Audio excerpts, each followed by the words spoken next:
تازہ ترین ویڈیوز کے لیے چینل کو سبسکرائب کر کے بیل آئیکن اور آل نوٹیفیکیشن پر کلک کریں تاکہ آپ کو ملے ہر اپڈیٹ سب سے پہلے۔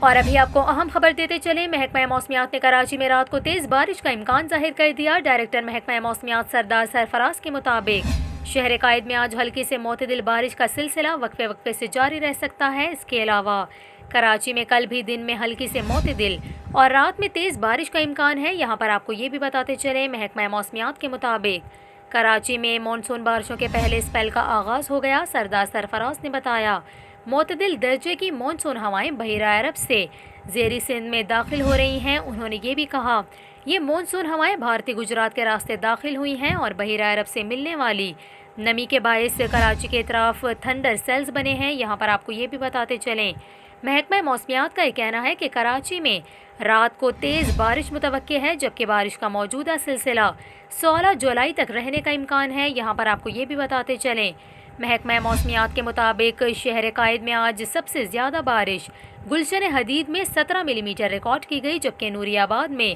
8 ملی میٹر بارش ریکارڈ کی گئی۔ اس کے علاوہ یونیورسٹی روڈ پر 4.3، لانڈھی میں 4، سعدی ٹاؤن میں 3.6، جناح ٹرمینل 3.2 اور سرجانی ٹاؤن میں 2.8 ملی میٹر بارش ریکارڈ ہوئی ہے۔